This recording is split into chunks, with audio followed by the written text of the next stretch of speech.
Fala aí, rapaziada do nosso canal Futebol Verde React, trazendo mais um vídeo aqui no nosso canal. E mais um vídeo aí para falar do Palmeiras.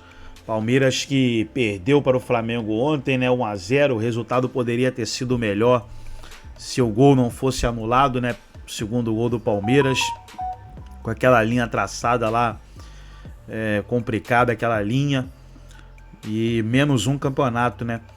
Agora o Palmeiras tem a Libertadores e tem o Campeonato Brasileiro. Mas dá os parabéns para a torcida do Verdão, que no final da partida aplaudiu aos jogadores, aplaudiu o time, porque o time ganhou e mereceu ganhar demais. Antes de soltar o vídeo, quero convidar você que ainda não é inscrito no nosso canal, se inscreva, ativa o sininho das notificações para você não perder nada. Pessoal, me segue lá no Instagram, vou deixar o link na descrição desse vídeo. Vamos aí para as notícias e daqui a pouco nós estaremos de volta. Venceu, mas não foi suficiente, Mari. Que era aquele outro ponto também que a gente trazia um segundo dado da dificuldade de vencer por mais de 3 gols. A vantagem, é verdade. Que o Flamengo tinha. Flamengo classificado, Palmeiras eliminado, mas agora o lado do Alviverde, querendo ou não, Nicolete, assim, triste pela eliminação, e a gente vai avaliar isso, mas ontem parecia um momento de... É até estranho falar, né? De eliminação, mas de uma reconexão com a torcida também. É isso mesmo.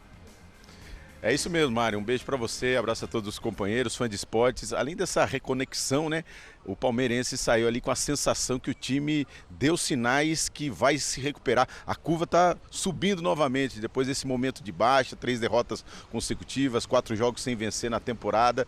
Jogou bem, conseguiu pressionar o Flamengo, principalmente no primeiro tempo, com todos os problemas que o time teve. O Estevão ainda está machucado fora da equipe, não tem o Maurício, que já disputou a Copa do Brasil, o Zé Rafael, que não está 100%, ficou no banco de reservas. Depois, durante a partida, perdeu o Felipe Anderson, que tomou uma pancada no olho, o Mike saiu com dores musculares e mesmo assim o Palmeiras conseguiu pressionar, conseguiu mandar uma bola na trave no segundo jogo, no segundo tempo. Teve o gol anulado do Flaco Lopes, foram 20 finalizações, bem diferente da atuação no Maracanã, que o time só conseguiu finalizar 2 vezes, com 6 defesas do goleiro rubro-negro, e no final até o Everton tentando o gol lá na área. Então essa atuação do Palmeiras dá essa sensação que o time está passando por um momento de baixa e vai buscar mais uma reviravolta, vai buscar mais uma recuperação, assim como foi em 2021 e principalmente no ano passado, depois da eliminação na Libertadores. Então o torcedor saiu com essa sensação do Allianz Parque, inclusive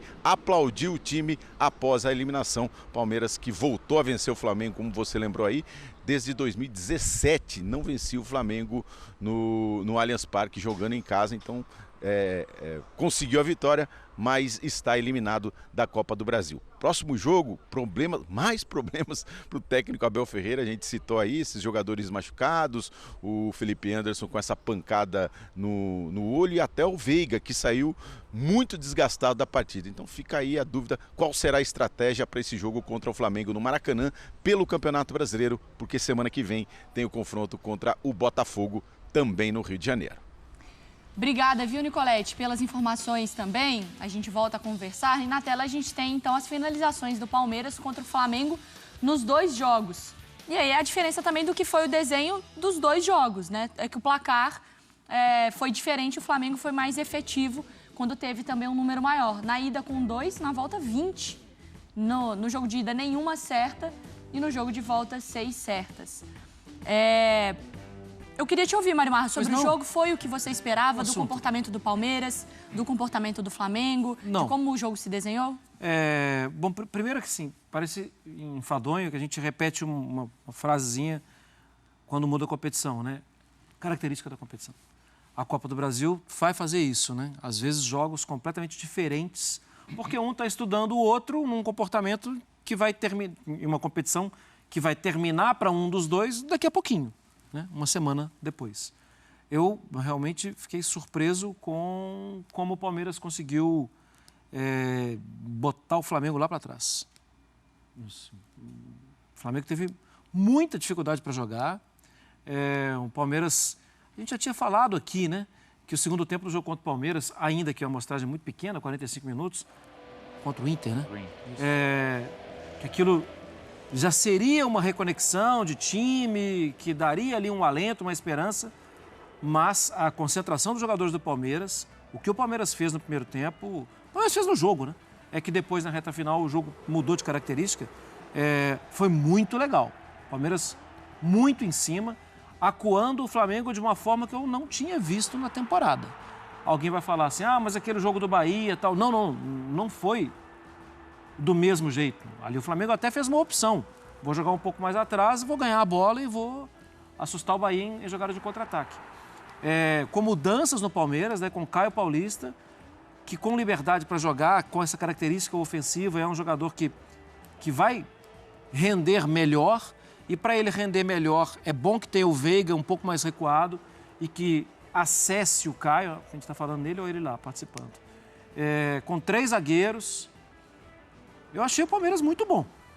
Eu achei o Palmeiras, por isso, completamente justificável aquela atitude do torcedor assim que acabou o jogo, batendo palmas, porque o torcedor se sentiu representado em campo. Essas atitudes depois do jogo, elas são curiosas, porque o Flamengo classificado, eliminando um rival na casa, né, desse adversário, e a torcida do Flamengo, como o Pedro Henrique contou, talvez um pouco insatisfeita com a atuação.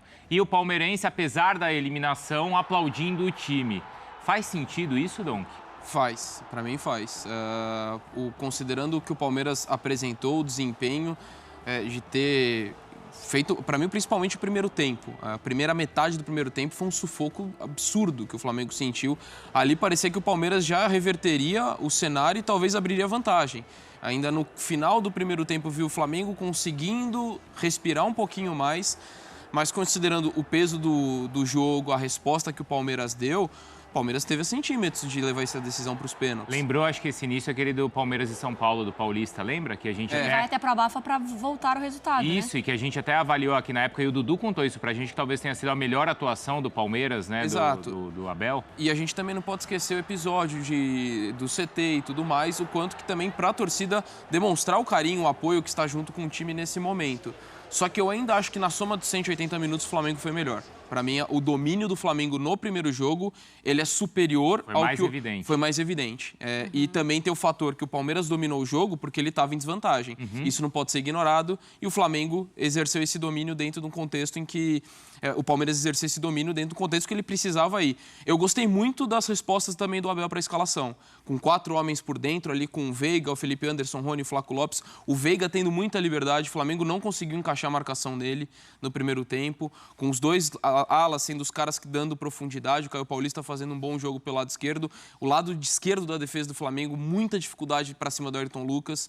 Para mim, explorou muito bem aquele setor. Então, o Palmeiras deu uma resposta de uma boa atuação e também a forma como o Abel planejou esse jogo. E só um aspecto que me incomodou do Flamengo também, a gente vai entrar em detalhes em relação às decisões do Tite, mas esse time classificou, mereceu, mas esse time precisa urgentemente ver a situação de bola parada defensiva. Sim. Porque o gol foi sequência de uma situação assim, o gol anulado por questão milimétrica também foi assim, e esse time tem sofrido muitos gols dessa forma. E isso, às vezes, pode custar uma situação em competição de mata-mata. E a gente elogia tanto o Flamengo na bola aérea ofensiva também, Exato. né? Como é um ponto forte, né? Faz muitos gols assim. 28% dos gols marcados na última edição de Premier League foram jogadas de bola parada. 28%. Isso é relevante, hein? E é uma defesa alta do Flamengo, né? Com o Fabrício, que é o que você fala, né? Ofensivamente... Funciona bastante, Funciona. né? E ontem, no final do jogo, tinha o Fabrício, tinha o Léo, tinha o Davi Luiz, né? E aquela o Palmeiras... bola na trave foi o Varela marcando o Murilo. Aquela no segundo tempo. O Varela tem até boa impulsão, posicionamento, mas a diferença de estatura, numa dessa, a bola não vai na trave, vai dentro do gol, né? E aí era um 2-0. E no segundo tempo, acho que o jogo fica também muito mais brigado, claro, pela condição e tensão, né, que a história vai caminhando, mas o Palmeiras perde muito, né? Porque no primeiro tempo já perde o Felipe Anderson e o Mike. Sim. Perde o Veiga. Então, o segundo tempo passa a ser muito mais essa bola ali pro Rony brigar, e ele brigou muito no jogo de ontem, né, Em algum momento o jogo assume a característica do vamos ver o que dá. E aí, para quem está com a vantagem, isso é bom. Claro que é perigoso, porque vamos ver o que dá, vai que dá um gol, né? Mas o jogo deixa de ser pensado e vira um jogo de bola na área. Mas assim, a gente não pode tirar da conta que, querendo ou não, a última impressão é que acaba tendo talvez um pouco mais de força. Porque se a gente pegar a última impressão do jogo de ida, a torcida do Flamengo estava em êxtase e a torcida do Palmeiras estava na bronca. estava jogando em casa, construindo placar, o Flamengo fez a parte dele. Ontem, o Palmeiras estava na condição de ter que reverter. Em casa, tem o poder muito da torcida, você é contagiado por isso.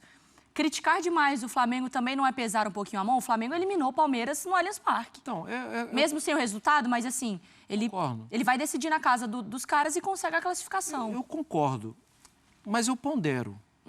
Porque o técnico do Flamengo é um técnico muito grande no cenário nacional, até internacional. E a gente espera que o Flamengo sofra pouco. Porque o técnico é o Tite. E a gente está cansado de saber da capacidade que tem o Tite até para evitar sofrimento, para controlar de forma diferente o jogo. Então, eu concordo, é ser cruel com o Flamengo ficar com essa última impressão. Por outro lado, faz sentido quando a gente pensa, ele é o cara. Entendi. Então, a gente espera que ele consiga inibir essa pressão. Né? Não é o fato, como a gente falou no primeiro jogo, de jogar na defesa ou não, né? Claro, acho que não teria uma postura, acho que justifica o Flamengo querer jogar na defesa com a vantagem que tem primeiro e na casa do Palmeiras. E a força ali do Palmeiras condiciona a postura do Flamengo. Mas é que mesmo na defesa ele foi vulnerável, é isso, Marra? Sim. E é isso que a gente não esperava. E assim, eu falo com toda... Assim, reconhecendo que deu certo, que o Flamengo passou e tem os seus méritos, sobretudo do primeiro jogo. Mas eu não vou pautar minha opinião baseado simplesmente no resultado, porque se tem uma questão de centímetros, a história poderia ter sido diferente, a gente está falando de um Palmeiras classificado. O que me incomodou um pouco é a alteração na volta do segundo tempo. Quando você retrai ainda mais, faz a linha de 3, num momento que, a meu ver, o Flamengo já tinha passado do momento de maior pressão do Palmeiras. No começo do primeiro tempo foi um amasso, o Flamengo consegue se encontrar. E eu tenho a impressão que a alteração, quando coloca o terceiro zagueiro, atrai mais. Então, assim, deu certo, ok, acho que é válido, mas eu não vou ficar pautando baseado no resultado. Para mim, o Flamengo correu sérios riscos e eu vejo isso tendo influência. Lógico que a gente vai falar, deu certo, o Tite teve seus méritos, ok. Mas, para mim, ainda, eu acho que ele correu um risco a mais com esse pensamento. E Fala, Marra. Dividir com todo mundo a nossa caça lá na redação, não?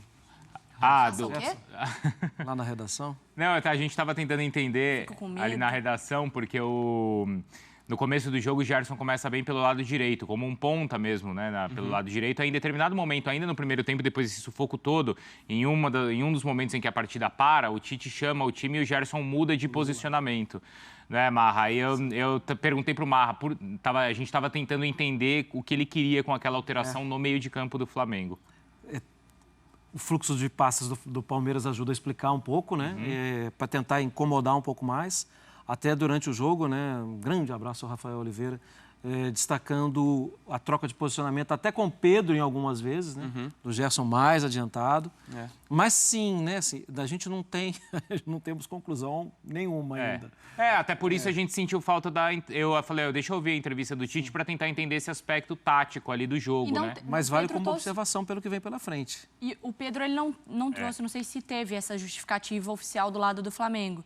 O motivo, se foi realmente como um protesto ou só uma escolha, né? Porque faz falta, né? Para as outras questões também, mas para a parte do campo e bola, né? Principalmente para essa parte, seria interessante. Ainda mais num jogo desse tamanho. Exato. E a gente quer levar o futebol a sério. A gente não quer ficar aqui apontando 1001 soluções baseadas na minha cabeça. Como? E eu entendo que também, às vezes, não é isso que acontece na coletiva. Então, também, eu não sei... Qual foi a estratégia? Se foi uma estratégia. Como normalmente, muitas vezes, quando o Palmeiras joga com 3 zagueiros, né, Marra? O Gustavo Gomes é quem joga pela direita. E muitas vezes o Gustavo Gomes tem problemas para correr atrás de ponta do adversário. E ontem o Abel muda. No segundo tempo contra o Inter já tinha mudado, né? E ontem ele mantém o Gustavo Gomes pelo centro, batendo com o Pedro, e aí a disputa é maravilhosa. E faz mais sentido, né? Faz mais sentido. Esquerda e o Vitor pela direita. E o Vitor pela direita, que jogou muito, né? Mais uma vez. Gente, o Vitor parece que ele tem 32 anos. Um zagueiro experiente. E olha pra cara dele, você acha que ele tem 11. Um fininho, piquititico. E como ele assumiu essa posição também. Impressionante. Né? Impressionante. Então daí, pessoal, foi o vídeo da ESPN Brasil, todos os créditos, direitos autorais e agradecimentos. Estarei deixando o link na descrição desse vídeo, onde os comentaristas debateram aí sobre a partida entre Palmeiras e e Flamengo. Gostou do vídeo? Deixe o seu like, se inscreva no canal, ative o sininho das notificações. Forte abraço a todos e até nosso próximo vídeo aqui no nosso canal Futebol Verde React.